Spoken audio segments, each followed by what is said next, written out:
Welcome to the Seattle Investors Club podcast with Julie Clark and Joe Bauer, where we share the nuts and bolts of real estate investing from our 20-plus years in the industry. Sit back, relax, listen, and immediately take action. Are you ready? Here we go. Welcome to the Nuts and Bolts of Real Estate Investing podcast. My name is Joe Bauer, and I'm here with my co-host, Julie Clark. Julie, how you doing today? I'm doing pretty good, Joe. I'm here with our third co-host, Mr. Buddy Clark, is sitting here joining me in the studio / trapped in a bedroom away from my kids. And that's what I am going on today. Buddy's happy. I'm happy. You're happy. What's going on with you? Oh, just hanging out in Enumclaw. Wishing I was hanging out with Buddy, but hanging out here in Enumclaw, doing some work and working out and enjoying the sun when we get it. Yeah.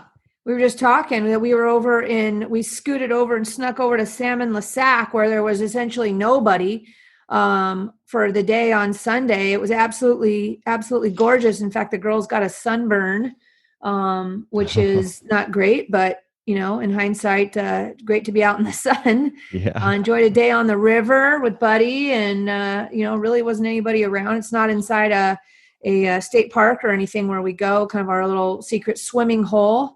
Nice. And it was good stuff. Had a good time. Felt like I was back to normal there for a minute. Very cool. Yeah, just settling in here to the new routine. And sticking to our schedule here, which is our awesome podcast. And we have a great guest for you guys today.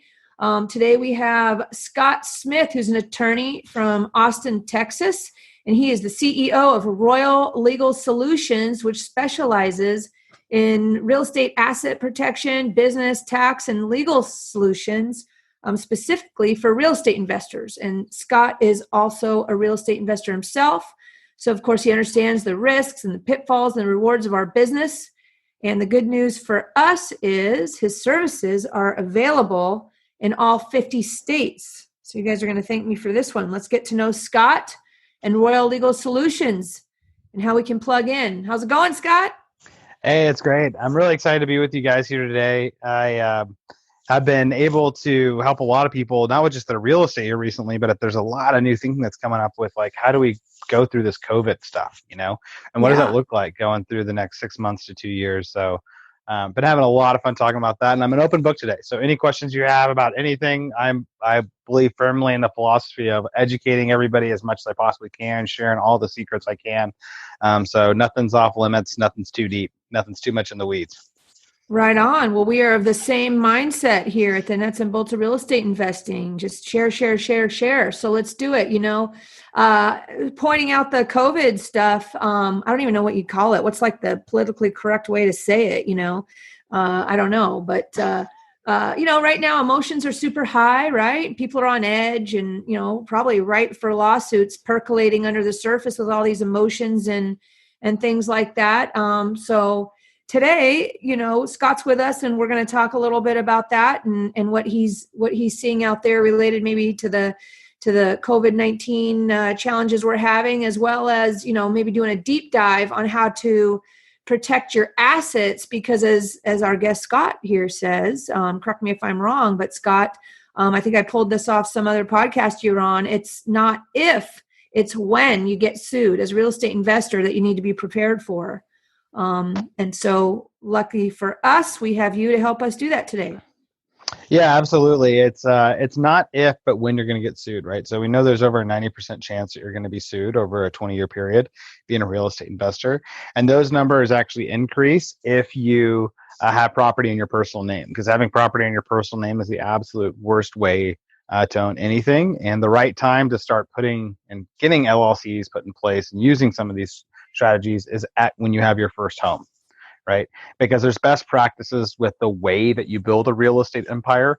And so those best practices are what I'm always telling people to say, like, listen, you don't have to figure this stuff out on your own, right? You personally are special, right? The way that you are, the way that you show up in the world, that's special. The way that you build a real estate business or a real estate investment or real estate portfolio, that's not special.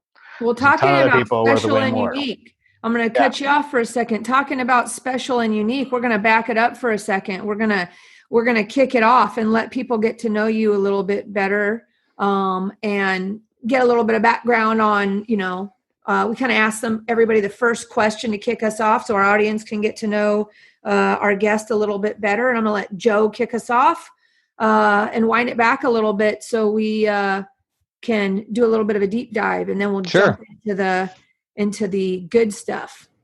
Okay. For Go sure. for it, Joe. Yeah. So Scott, we want to know stuff like where you grew up, how you grew up, and then how that led you to Texas, if you grew up there or not, and how that led you into the profession that you're in today.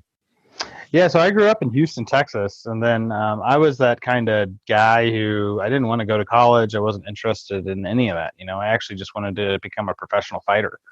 And I tried to do that for a couple of years, and I had a lot of fun doing jiu-jitsu and Muay Thai, and getting to a really high level at those two things and competing. But life kind of just led me to always keep going back into studying more and going to law school.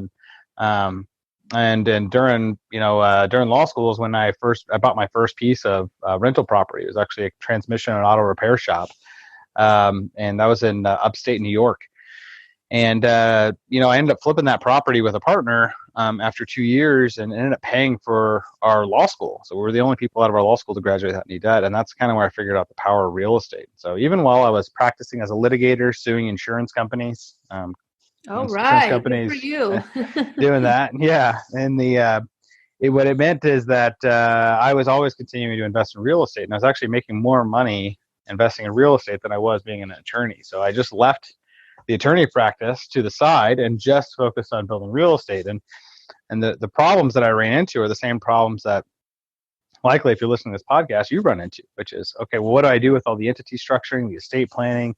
What do I do with these trusts, the banking, the accounting, the insurance? How do all of these puzzle pieces fit together, especially as you get more properties? It becomes, more and more complex, and also you're more and more at risk. Once you start having, $50,000, $100,000 in equity, you're talking like there's significant amounts of money that you just have hanging in the wind, especially, owning properties at that time in my personal name. So I had to put together all of these systems for myself, and learn how to do that by reading the books and talking to all the professionals, because I was as a colleague, I wasn't really a client for them. And when I put it together for myself, then I started going to the meetup groups, and people in the meetup groups that knew me said, "Hey, Scott, what are you doing? What are you doing for your estate planning? What are you doing for your tax savings? What are you doing for your asset protection?" So I showed them what I was doing. They said, "Well, can you help me put that together for me?" And so I was like, "Sure." And before I knew it, I'd kind of accidentally started a law firm. So I got my own financial freedom through real estate, and now I'm in my second career, so to speak, doing asset protection work to help people build their way to financial freedom using the best practices. Let me ask you a question. So, being an investor yourself, do you have a favorite type of investment strategy that you do personally? And, did you choose that because it's the least risky legally, or for legal reasons it's a good route? Or you just, what do you invest in, or what's your investing strategy these days? You like flip or buy and hold or commercial or what? So I think about things in a couple of different ways. First is that I never prioritize legal as my primary motivation, right? So my primary motivation. We actually created a diagram at Royal Legal Solutions we call it the Freedom Temple. And it's on our homepage, and it's a diagram that actually shows the way that I approach wealth building. So the very top of that is with wealth creation. So that's how you first make the money. Then you prioritize how can I save the most amount of money on taxes. Then you look at all of your asset protection strategies that you want to put in place. Then it's your legacy planning, time freedom, and overall your personal fulfillment. So did you say that taxes are above asset protection? Yeah. So you always prioritize money first. So how do I get the money? And then how do I save the most amount of money from taxes? You should always consider those first two things as your primary considerations. Then what you look for is to say, great, well, what's the legal structures I need to protect this from people taking it from me in lawsuits? That's your third consideration.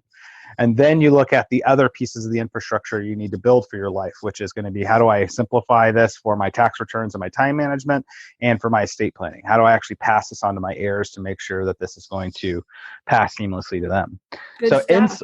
Inside of that very top pyramid of the Freedom Temple is wealth creation. So wealth creation has two pieces, right? It's how much money can I make doing this? And then there's the bottom foundational aspects of the freedom template that says, well, how much time is this going to take for me to do it? So when you hear about people like swimming outside of their own lane, what they're really saying is, well, I can do this new type of deal and I might make money at it, but it's also going to be a huge time sink for me. That's probably not a good thing to do, right? It's probably a good thing to do is try to focus on what are the things that I can do inside of my lane, right, where I'm looking at wealth creation and it doesn't take me a ton more time. I don't have to figure out a whole new business to be able to get into it.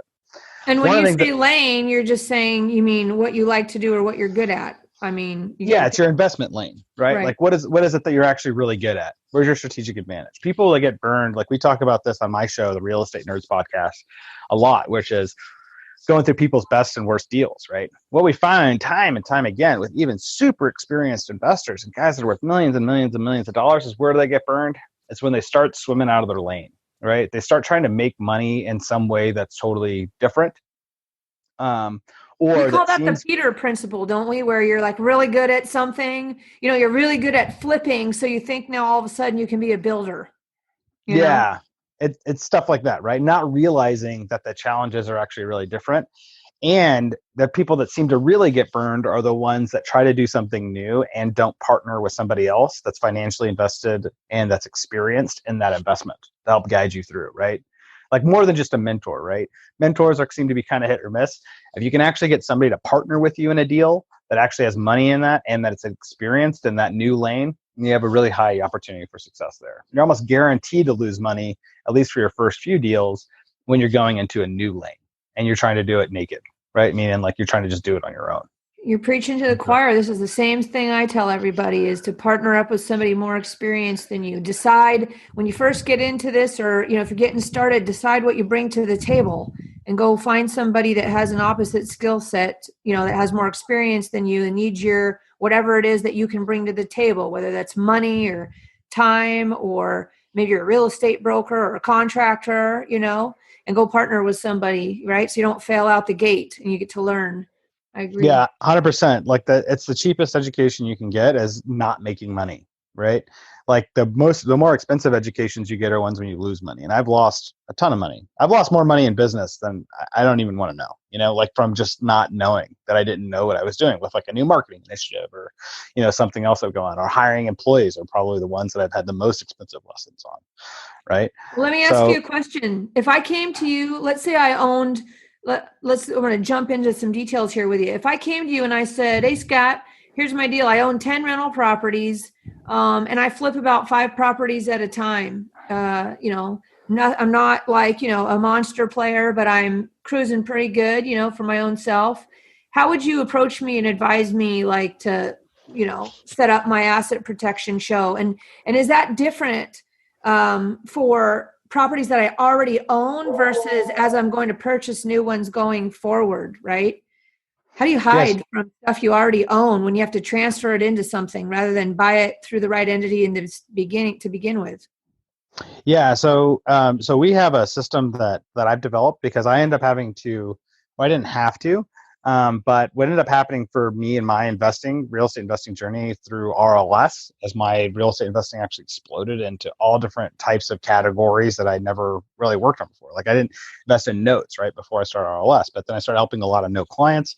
And then I started partnering with them because they were expert in notes. And I was like, man, that's a good deal. I'm going to put money in that deal and I'm going to learn about notes. Well, that eventually over time, over the last 6 years, and with having a staff, now we're up to a staff of say 7, I think we're about 17 people right now. That meant that I got experience in all these different asset classes. And then what I realized is that, well, actually there's just a few key strategies to use that are going to equally apply to everybody that's in the real estate game. Right. And how this is going to work. So whether you're flipping houses or you're having buy and holds, there's a couple of key pieces to think about first. So if you say, let's just take the flipping house example. So you would always have at least a 2-company structure, right? You have one company structure that's the flipping entity, right? And this is going to be your asset holding entity. That's the one that's going to hold title to all of the assets. Then you need a completely separate LLC that's going to do all of your operating, which is going to be hiring contractors, signing lease agreements, doing everything else. So you at least have 2 companies, one to hold the assets and it holds everything but doesn't do anything. a separate company that owns nothing, but it does everything. So that's asset holding versus operating company, right? Inside of your asset holding company, the best thing to use if you live anywhere besides California is going to be a series LLC structure. You can form that in Delaware, Texas, Nevada, or Wyoming. I can use that anywhere in the country. Just like people form Delaware LLCs and form them in Delaware and use them everywhere else, you can do the same thing with a series LLC structure. The reason why you want to use a series LLC structure is because you can have one bank account, one EIN number, one tax return, one set of accounting books. Super simple for you operationally. But you get to create an infinite number of what they call child series, would act just like LLCs on your desktop for free, and they work just like LLCs, but they don't cost you anything to create. You don't have to have a separate bank account form, a separate set of accounting books, anything. So then you can compartmentalize. I saw your parent versus child analogy. You want to throw that out real quick? Sure. Yeah. So you have a parent company, which is the parent series LLC that you form, and you can form an infinite number of child series, which is like the children. Just like any other parents can do. And then you hold one property underneath each child. So that way, when you're doing the flip, say something goes wrong in that flip and somebody sues you during the flip process, well, they can only go after that one asset.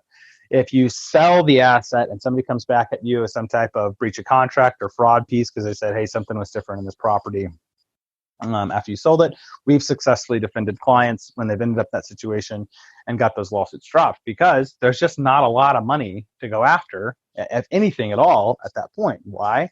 Because every asset's compartmentalized, and it's smart to compartmentalize all of the assets using a series LLC structure because it doesn't cost you anything more to do it, and it gives you more advantages in terms of whenever you get sued, that other person now doesn't have any leverage over you because you're going to lose little to nothing from that lawsuit.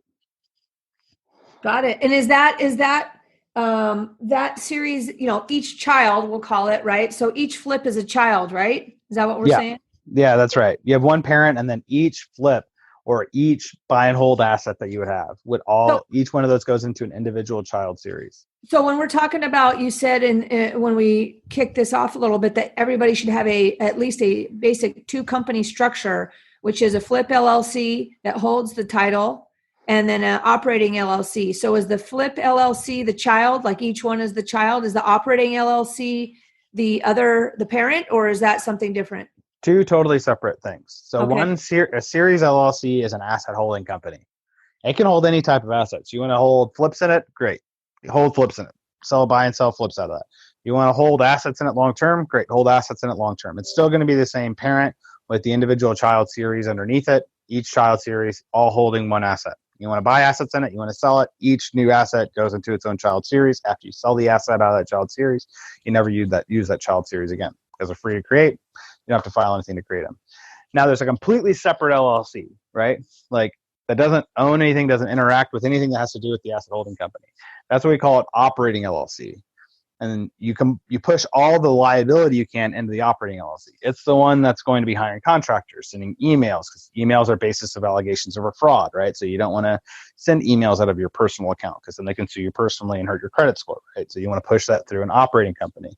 You want to do everything in the world through that operating LLC, which is any time there's people communicating or interacting or doing business. Your asset holding company with your series LLC, with the parent series LLC and the individual child series, all it does is hold assets. It doesn't do anything else, because anytime that company does anything that interacts with anybody else in the rest of the world, now it's incurring liability. We want it to have the lowest amount of liability possible. Got it. That is awesome. Let me ask you though, what if you have partners? Like if it's not, does that mean anything to you? If you just have the partners own the series LLC. So the partners own the parent. All of the child series are all owned by the parent. And then who owns the parent? Well, that's all the partners. So what if you have different partners? What if what if I did certain deals with one partner and certain deals with another partner? Is this set up the same? Yeah, you can, each of the individual child series, each one of those can actually have its own owners. So you could have child series A be owned by one set of partners, child series B could be owned by a second set of partners, etc. Right. Good stuff. The great part is as you get new sets of partners, whether you're owning a note, whether you're owning a flip, whether you're owning a long-term buy and hold asset, Each new set of partners, you just create a new child series. You don't have to file anything to create it. It has its operating agreement, which designates who are the owners of that child series, which is you and that new set of partners. And now you have the entity to hold that asset.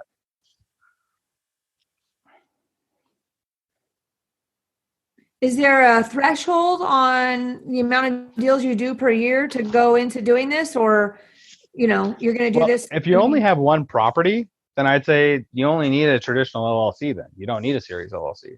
Once you have more than one property, then you want to start using a series LLC, because your alternative is you have to file individual LLCs, one for each property.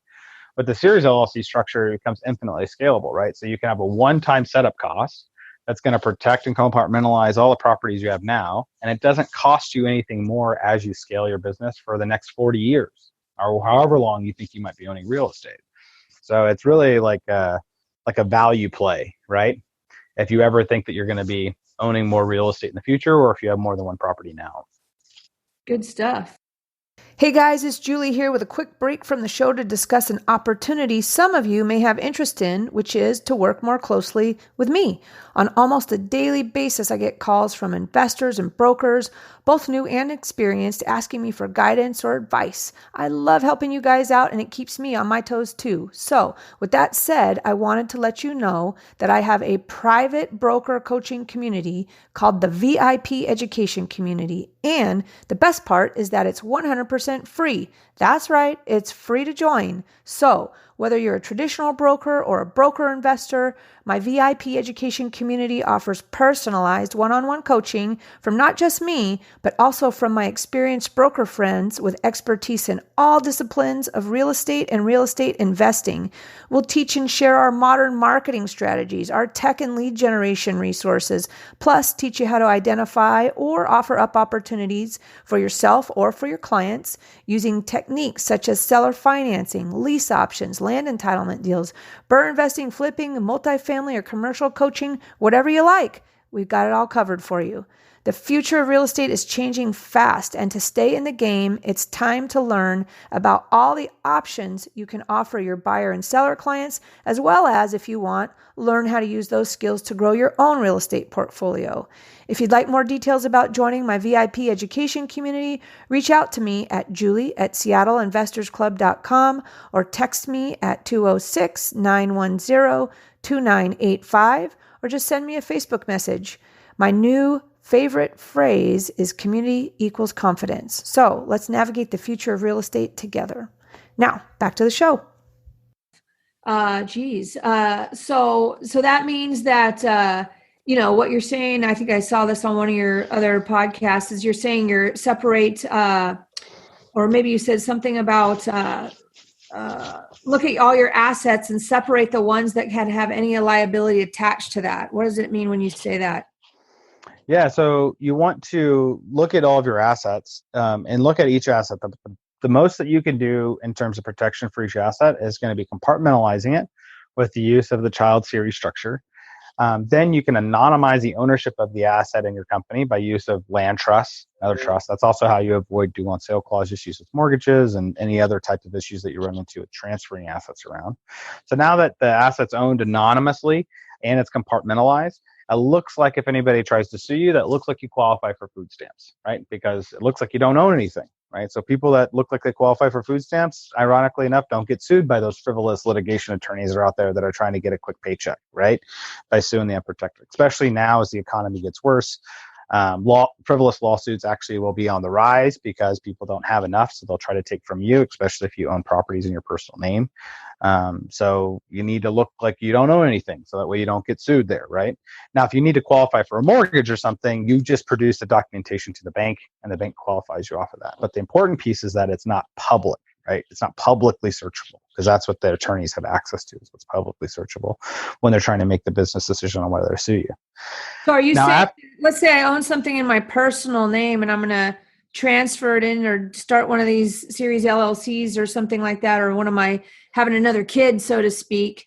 I mean, that transfer from my name into whatever that entity is can be seen, right? Yeah, they'll see that you used to own a piece of property, and it'll look like that property's been sold into a trust that you don't own, according to the public record. So they might say, hey, I'm going to guess that that she owns that piece of property still, because it looks like her name still appears in the chain of title, but you don't actually own the property anymore. Actually, the trust in the child series of the series LLC owns that property, and if they try to make that guess, they guess wrong, and that's a $5,000 to $10,000 mistake on their part. And legal bills on their part. Right, exactly. So the whole game here, right, is that you look like you don't own anything. It costs them a ton of money. They're making bad decisions. You're exhausting your enemy's will to fight by extending the timelines for it. Also, their resources that they have to come after you are always getting depleted because they're hitting dead ends and wrong turns, right? So that's why these asset protection structures work. That's why we've never lost a case into it, right? I mean, we've had to defend lawsuits here and we've never lost. And it's because that we don't care about the law. We don't care about the facts of the case. We know that by establishing the right structure and the right processes that are put in place here, that we defeat the lawsuits based upon the business decisions and by just knowing the mechanics of how lawsuits work. And then we don't have to worry about like all of the other pieces that we can't control. Like we can't control the laws that are in each state, or we can't control the facts that somebody might allege, because a lot of people just lie. It doesn't matter how honest you are, right? Because other people will just lie when they want to take your stuff. So we have to be smart about understanding the business of lawsuits. And that's where these asset protection structures come into place, is that it's understanding how to not have to care about the rest of it just because of the procedural pieces that you put in place are the things that protect you. So this is very ninja, obviously. Everybody's excited about that. But from a layman's standpoint on the outside, it does sound like a lot of legal stuff to get this all set up. I know what you're saying is it's the simple way and probably the less expensive way because the children are cheap to buy, maybe is what we're saying if I'm speaking in layman's terms. But how much does it cost to, if, like I said, if I own, 10 rental properties and I flip, what am I looking at here? What's the cost of putting us all together like a series LLC, or what are the rules on, I feel like people get into this guru crap, join, they jump into education, which, we all have gotten fantastic education. We've all probably been gouged by education at one point or another as well. Now we're all getting a little smarter on that, but, there's a lot of asset protection programs that get sold to investors when they're first getting started that appear to me to be quite expensive and maybe overkill. And maybe now it sounds like even the wrong stuff. Is there a rule of thumb on like how much do you need to spend when you're getting started versus, any guidelines there on? Yeah. So there's a couple of quick tips on that, right? So it's like the moment that you start using LLCs for your real estate is the time that you have your first property. If you're only going to own one property, then you just need a normal LLC for it, right? And that's going to be fine for it. Once you start thinking that you're going to scale, well, then you start needing expert advice, right? Because expert advice is not because we just have all the information is out there on the internet, right? It's about how quickly can you distill the active information that's actually going to apply for your strategy to give you the peace of mind of knowing what it is that you need to put together. In terms of costs that gets associated with this, that's like going to a doctor and saying like, hey, should I take XYZ pill, right? Well, how are you know before you go to do an examination? It's really impossible, right? To say Right. right? So to go with that. Now, what I can tell you though, is that where my goals, as you might imagine, right? Like I've already hit my financial freedom goals, right? So the only reason I do what I do now with running this new company is because I'm in the business of trying to figure out how many people can I take from 0 to 5 million net worth. Because that's where I think you really start to have dynamic life shifts, is when you can increase your net worth to that particular number. That's where I keep seeing it over and over and over again. So my goals are to say, what's the cost effective ways to distill the best practices from the circles that I get to run in, people at that level of net worth that are heavily invested in real estate, and what do they do and how do they grow, and what's their advice that they run into whenever they see new people growing. And that's where we come in to say, it's like we're the highest value option from all of the quote unquote like competitors that are out there. Now, if you absolutely don't have any money, then you're probably not investing anyway, right? The moment that you start having over $50,000 to $100,000 inside of your total net worth, that's when it's going to start to make sense to say, hey, let's start getting exposed to a lot of that information. And what I do that's really different than anybody else that I know in terms of like the field of asset protection is I actually take everything I know, even through all our consultative process, everything, and it's all on the website. So you can actually see 100% of what you're going to hear from an advisor at Royal Legal Solutions before you even talk to an advisor, because I've already gone through the hour and 45-minute presentation of here's exactly how everything works from start to finish. Here's how it relates one to the other. Here's how the money flows. Here's how the banking works. Here's how the insurance works. Here's how you're going to report stuff on your taxes, like everything in there. There's really no reason to even have to talk to anybody after that, besides the fact that it's just a lot of information to hold inside of your head if it's your first time ever dealing with it. So, so I hope that answers your question, that it's really impossible to give like a precise cost on like a hypothetical into it, but that we work really hard at giving all the info. Everybody's situation is different, and you're looking at somebody's whole life, not just their. I imagine when you're doing this, you're looking at their personal residence, and I guess that comes into estate planning, which maybe is a whole nother layer. Well, it's a whole other piece of the puzzle, right? So asset protection is one of these pieces, but then you also need to look at the estate planning, because you're building this stuff to have a legacy and to take care of your family, right? And then you also have to look at all the tax savings. All three of those things are all puzzle pieces that all have to work together. And if you don't have expert advice on how those pieces fit, or if you're using different professionals, like one that does one and one that does the other, what happens is that it's like a car that you've just kind of like jimmied together a bunch of parts. Like, does it run? Yeah, sure. Just not very well, right? And so, but you have to have all three of those things working together if you really want to be, hitting it right, using the best practices, doing the stuff that the wealthy do. Let's talk about insurance for a second. I think I saw somewhere where you said insurance protects you from accidents and LLCs protect you from everything else. Yeah, that's right. Yeah, insurance only protects you from one type of claim, which is called negligence, which are just simple accidents. And a lot of people are like, I got my insurance, I'm fine, right? And what that really means is that they just don't understand how lawsuits actually happen. So insurance is going to, like, your best value piece. I'm very well insured myself, and I always recommend everybody be very well insured, because insurance does really good at taking care of the nuisance stuff.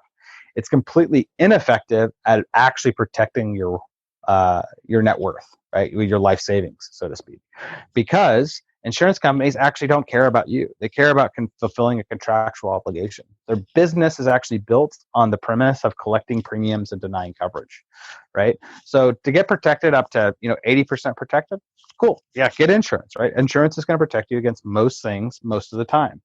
But in this country, where you're able to file a lawsuit against somebody for an unlimited amount of money, that means that a single lawsuit is enough to completely wipe out your entire net worth. I actually had a friend of mine who lost over $3 million in real estate. He is very well insured because he had all of his assets held inside of his personal name, and he had no LLC protection. If he would add basic LLC protection, he would be $3 million richer today because of that, right? Right, so, and the insurance you get on your properties doesn't protect you also from driving down the street and smacking somebody with your car. No, or it doesn't even protect you against all accidents, right? It doesn't protect you against any emails that you send to people, because people will say, hey, you misled me in that email, so you defrauded me, right? It doesn't protect you against if you get into that car accident you talked about.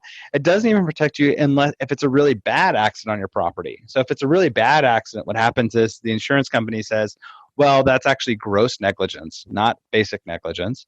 And because it's gross negligence, which means just an accident you should have known about, we're not going to cover that claim either. So what people don't understand is that insurance carriers are actually always playing that game. I know, because I used to sue them when they would play that game. Would say, hey, when it becomes really expensive, guess what? They always just claim that it's gross negligence, right? And then you have to go and fight your own insurance company. So if you put the LLC structures in place, you're never in that position. You always hope that the insurance company is going to protect you. But if they don't, you're still fine. You'll still lose a little or nothing. And that's where I think that you really have true peace of mind.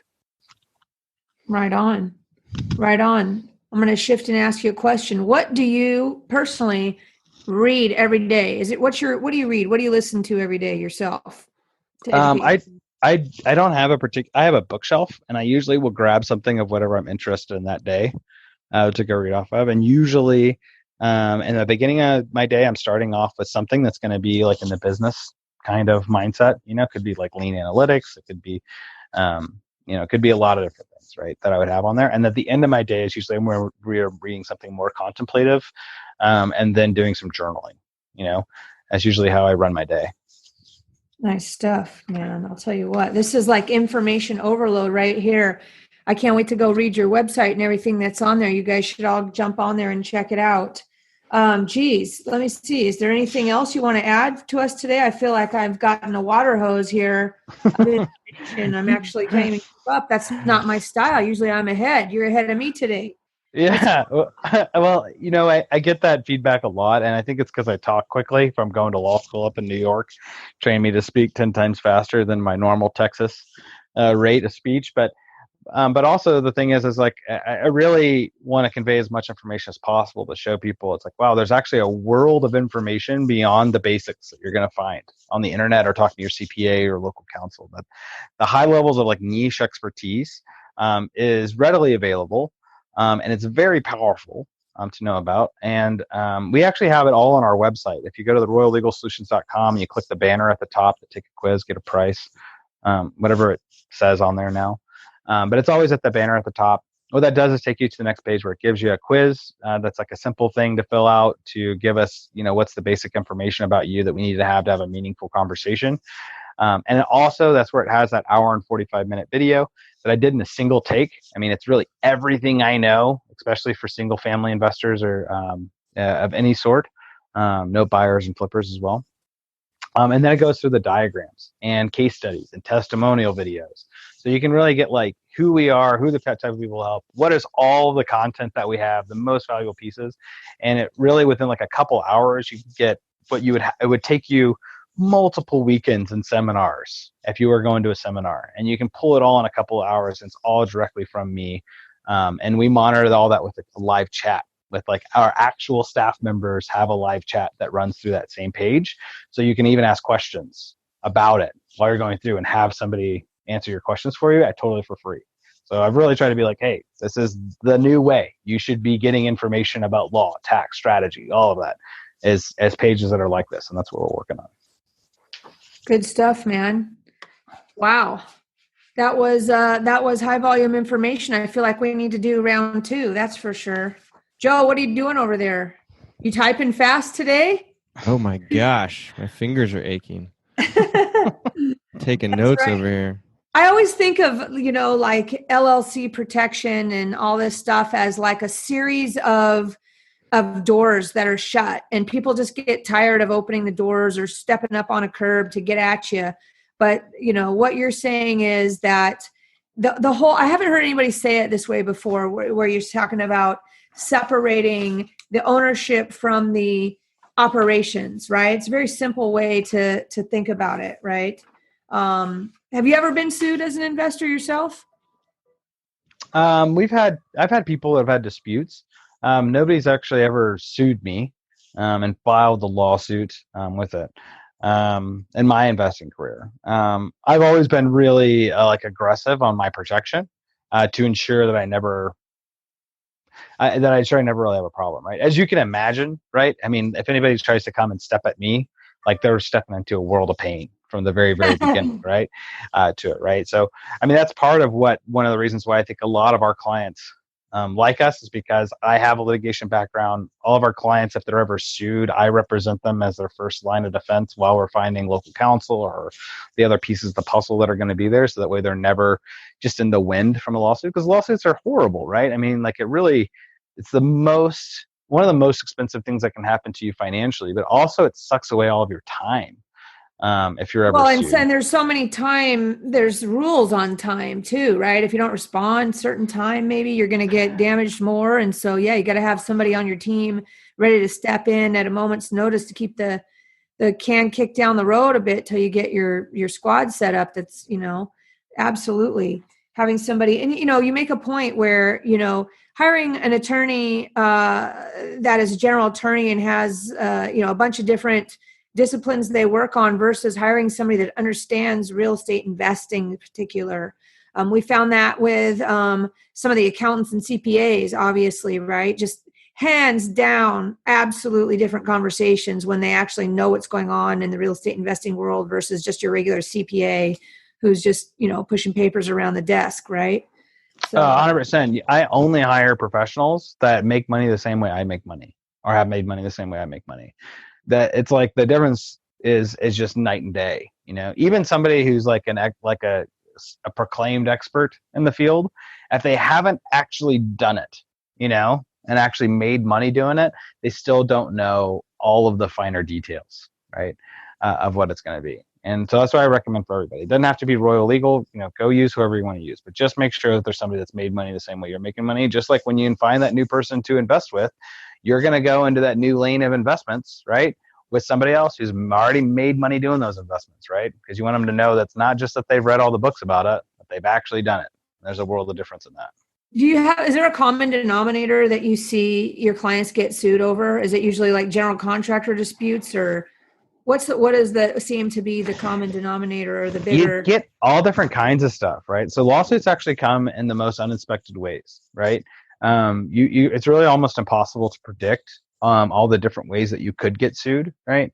Because it can happen from a tenant, it can happen from a contractor, it can happen from somebody else who's just like a random person that gets injured on your property, right? So the thing is, what I try to tell my clients, I said, listen, we can't actually plan for all of the potential hypotheticals, right? What we can do, though, is control the structure so we know that whatever way it happens, that we are already set up to defend that way, right? And that's why we have it set up. The elegance of this is in the simplicity of saying, okay, you use a two-company structure, one with a series LLC, one with a traditional LLC, asset holding company with the operating company. Here's how it compartmentalizes all the assets. So no matter what way they come, like you get into the car accident, right? And somebody tries to sue you basically because you got into the car accident. And you were driving it and exceeds the limits of liability of car insurance policy. Well, you're protected from there because you don't have any assets anymore. Your asset holding company has all of your assets. It has your stocks, your cash, your bonds. Everything is held inside that asset holding company. Somebody wants to sue you because they say you misled them inside of a email communication. Well, guess what? That happened through your LLC operating company, right? And so then they're stopped from being able to go after you or go after your assets. From that scenario, right? Okay, well, let's say somebody goes after you because they got hurt on your property or it's a tenant dispute or whatever it is, right? Well, now that lawsuit's directly against that asset. Well, guess what? They can't go after any of your other assets and they can't go after you personally. They can only go after that one asset. So then your risk is very well minimized from that. So we actually look at it differently. We say we can control the structure. We can control the way the game is going to get played whenever the game gets triggered into it, but we can't control what's going to trigger it. Right. Does that make sense? Yep. Are you seeing anything related to the COVID stuff arising yet? Huge. Already. We're getting lawsuits coming across our desk all the time right now because of it. Like it's never been more important to have asset protection come in place. Like because what? What's coming up? You just find all kinds of different stuff. So what's happening right now is that people are scared financially, not just individuals, but also the attorneys, the litigation attorneys that are out there, right? So what they're doing is this happens in every economic downturn. It happened in 2008, 2009. It's happening again right now. We're starting to see it right now. It's going to kick up a lot worse, by the way, too, as the economy gets worse, especially within the next 3 to 6 months.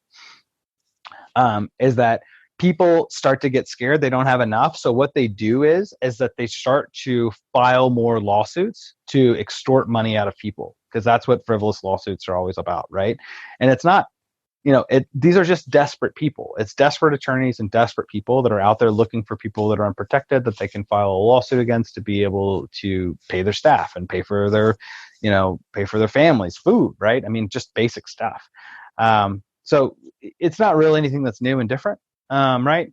But how those lawsuits, what they get filed for, happens to be whatever that person is that walked into that attorney's office was able to tell them to be able to get them to file a lawsuit. And then if you're in a position where you have all the properties in your personal name, right? What they do is they put you in a position and say, you might be able to defeat us in a lawsuit, but it's going to cost you a ton of money in attorney's fees. But you also might lose. And if you lose, you might lose everything you own. So what do you think you do in that scenario? You pay them off, because you got to pay them off. Because you don't have another choice at that point. When you put the asset protection in place, the leverage actually reverses. It costs them a ton of time. It costs them a ton of money. You know that you're going to be safe. Now you're in a much better position, right? But for what the lawsuits actually are that you're going to get hit with, there's no way to predict that because they come through in a million different ways. We just know, and we're already seeing it, that the lawsuits are on the rise. And we're doing more asset protection work now than we have been even before COVID. Yep. I believe it. No doubt. Well, what's your forecast of, just since we got you here and then we'll cut you loose. What's your forecast? You're plugged into a lot of big players and all that stuff. And what in that world, what's going on? What's the talk on forecast of how this is going to ruin our economy or not, or what V shape or U shape or whatever shape, checkmark shape is going to happen here with real estate? What are your thoughts? Yeah, so I actually have a top 10 COVID financial protection strategies, like ebook. It's a 7,000 word ebook that I personally written on it, and we actually have a webinar that's coming out here in a couple of days. So by the time this this broadcast, this will already be out on the Royal Legal Solutions website. And make sure that you get it over to Joe. We'll put it on all our channels. Oh, cool. Yeah, we'll get you the link over to that and the PDF for you guys to share with that. So in there, I walk through a couple of pieces, and it's more than just like a one-line answer to it. But the nuts and bolts is that I actually don't know. And because there's no way for me to know, then I actually don't think about it. I actually just think about other things, right? Like I think about like, okay, well, what's a strategy if I don't know what to do, right? Because it's not clear to me about what's going to happen and nobody has a crystal ball, then how can I set myself up to win no matter what? So one of the things that I'm doing to set myself up to win no matter what is I'm actually maximizing my cash on hand. So all my lines of credit, I've drawn them down completely, right? To just maximize the amount of cash, because liquidity is going to dry up with financial markets, right? We've already seen banks having trouble pushing through loans. If there's no more jumbo loans and other loans are starting to get restricted, that's going to increase. So cash on hand is going to be number one thing. So why do I focus on how much cash can I get on hand? One is because it's actionable. I can actually do something to be able to get more cash on hand. And number two is that it doesn't matter what happens. If things get worse, and they're worse than I think, then I'm going to need that cash to be able to make it through the bad time, right? If things are better than I think, well, I'm going to need that cash to actually seize opportunities when there's going to be more trouble getting credit, right? Because remember, there's opportunities there because less people are entering the market. They think it's too risky to be in the market. That's why there's less liquidity. So you need to be out in front of that with cash to be able to scoop up those opportunities. So those are the types of ways that I think through navigating through COVID and through these times that actually make a lot of sense. Not really worrying about what shape the recovery is going to be, because that's just some crystal ball stuff that nobody really knows and everybody's just taking a shot in the dark at, and it's non-actionable. And if it's non-actionable, then I don't think about it. Well said. Works for me. I wonder what the people are going to do that, I guess if you can get at your cash, like you said, that's the talk here in Seattle too, or out here in the Pacific Northwest. Everybody's pulling and drawing down on all their credit lines and so forth. Of course, advising people not to take any crazy forbearance or anything like that, if all possible. Just, if they don't need it, absolutely, because you're going to get dinged probably somehow by that going forward. Do you think that the lending markets are going to shut down? I know jumbos. We have a couple regional banks here still doing jumbos, but it's starting to get sparse, our zero downs. And, I'm a real estate broker as well. So, but, our market is at this moment, today is April 21st when we're recording this. Market is still extremely hot here, and it's just the old supply demand stuff. Money's cheap, and there's 50% drop in our listings, and so the stuff that's listed is actually getting bid up, with 4, 5, 6, 9 offers. What's happening out in Austin? Yeah, so I see this in different parts of the country, right? So every place is a little bit different, and I don't typically think in terms of immediacy, right? My thinking usually is I tend to do the best and make the most money and make the best decisions when I'm thinking out as far out as possible. So I don't think in terms of immediacy of like what a market looks like today. What I'm trying to envision is saying, what will a market eventually look like given the conditions that we have now, and what are the opportunities that are going to be available then? So I'm trying to look like 3, 6 months, 9 months, a year down the road, and thinking about what are those market conditions going to look like, because that's where the real opportunity is made, right? It's like the difference of looking at people that are trying to day trade stocks right now about like timing in when they're going to buy Delta Airlines, right? I was like, what an insane thing to do, right? Is to try to say like, when can I know about this crystal ball of what's going to happen with the stock market, and should I buy this stock or not, right? Like a smarter way of approaching that would be like, I'm going to wait until everything bottoms out and we have a secured road to recovery. I'm going to miss out on the bottom 10% of the recovery, because I'm more interested in making sure that I'm pushing money into something that I know is when it's on the upswing of it and losing a little bit of the gain, than I am pushing money in too early or doing something too early, not knowing what's going to happen. right? Because that's just going to wreck me emotionally. And then I'm always going to be worried, like, did I do it too early or not, or whatever, right? So, I don't know, like, I think that you're going to find credit markets that are going to continue to seize up. I mean, I don't know how you have any other type of reaction long term when you're already at 15% unemployment, that these jobs are going to get more. There's going to be more unemployment. You have a federal government that's not very effective at being able to push more money out in the market very fast, or very effectively, it seems like. It seems like a lot of the jobs that are being lost, those are from businesses that aren't going to be easy to recover, so those jobs are gone. They're gone for forever, probably. So where does the actual recovery happen? Doesn't look good. I don't know how you actually recover from something like this, but I haven't seen a single person that I respect in the field say everything's going to be fine. Right.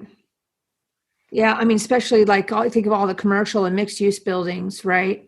And just commercial is going to take a bath. Yeah, absolutely. Commercial is going to take a bath, and we're actually going to scoop up a lot of commercial, because a lot of the commercial stuff has a huge amount of tax benefits to it, right? So like, it's commercial, but for a different reason. And that's where you're going to find people that are going to be re-entering the market. It's not because of any particular asset that you're just like, oh, all real estate's running up, so let's just throw a bunch of money at it. It's going to be like leveraged plays. And that's where your expert advice, your expert networks, who you're networking is right now is so important, because the networks that you have right now are going to be the information that's going to give you the edge on what the new opportunities are going to be. And that's why I'm sure podcasts like yours, Real Estate Nerds, other things like that are going to be the place where people need to be hanging out. Absolutely. Well, thanks. Maybe we're going to check back in with you maybe in a few months, get another update from you, see how it's going, plug our network into your network. And yeah, love to do it. Always good to share. Yeah, I agree with you. I think I actually, I like your statement where, don't think about things that you can control and not thinking short term. I mean, as a real estate broker, with my clients contacting me, asking me what to do, it forces me to think immediately, but, as immediate terms like that. But from an investment standpoint, I agree. I, again, myself, same thing, just sitting on the dry powder, waiting for to see what's going to happen next, without being too anxious about trying to do something right away. I got to do something, just sort of sit back and relax for a minute, get your ducks in order, get your house cleaned up, and then keep networked with the people that are the smartest and the brightest around the country. Like you said, learning from everybody else, right? We all got to stick together here. So, we appreciate it today. I think we're going to wrap it up, Joe. Anything else that we need to add, or I think we'll just get back to our lives here, our new normals, and keep checking in with everybody. I want to remind you guys all that, first remind us, Scott, where everybody can find information. That's your website again. Yeah, the best place to go is just the royallegalsolutions.com website. And then just click the banner to get a price at the top. And that's going to take you to those super high value resources that we have to help you think through, okay, how does all this stuff work? Is this something that I need? Everything is going to be right there. So it's just royallegalsolutions.com and click the banner to get a price or take a quiz up at the top. And then we're going to grab your webinar link. You're going to send that to Joe, and we'll push it back out to everybody through all our channels and stuff, whatever you have coming up there. Yeah, I think perfect. That you had a book or something that you mentioned. Yeah, it's a 7,000 word ebook that I have on my top 10 COVID financial protection strategies. And we're having a webinar that's going to be broadcasting this Thursday. And I just emailed Mark and you together on that to say, hey, let's share all that information and get everybody into there. Because that's where I'm going to spend a lot of time actually like diagnosing, like, here's the thought process, here's the best strategies from all of the wealthiest, most sophisticated investors that are part of my network. So I'm trying to like take my network of people and say, okay, let me distill that down for what's going to make sense for, everybody else in the world. Perfect. Awesome stuff. Well, thank you so much. And speaking of networking, guys, just a reminder, no matter where you're at, Scott, you could even join us. It wouldn't matter because it's, national. We're all talking about the same stuff, and what we're talking about applies everywhere. But every single Thursday, I remind you guys that we have a online meetup. It's at 11:30 a.m. on Thursdays. In order to grab the Zoom link to jump on that with us, you just go to our meetup page at seattleinvestorsclub.com on Thursday morning and grab that link and come join us and stay plugged in, stay fully informed, because things are, changing, weekly, daily. And if we stick together, that's going to be the fastest way for us to get through this all, right? So Joe, what are the details of today's podcast and where can they keep connecting with us? Yeah, guys, all of the notes for the podcast today, including the links that Scott's talked about, are at seattleinvestorsclub.com/116. That's seattleinvestorsclub.com/116. And if you like what we're doing here, we'd love it if you'd give us a review on your favorite podcast source and let us know if we can do anything for you. Good stuff. All right, guys, back to the grind here. Me and Buddy and the girls are signing off. We hope you all stay happy and healthy, and we'll catch you on the next one. Thanks for listening to the Seattle Investors Club podcast. If you have questions that you'd like to have answered on the show, shoot us an email at info@seattleinvestorsclub.com. Now go out, take that action, and build that real estate business. Thanks for listening.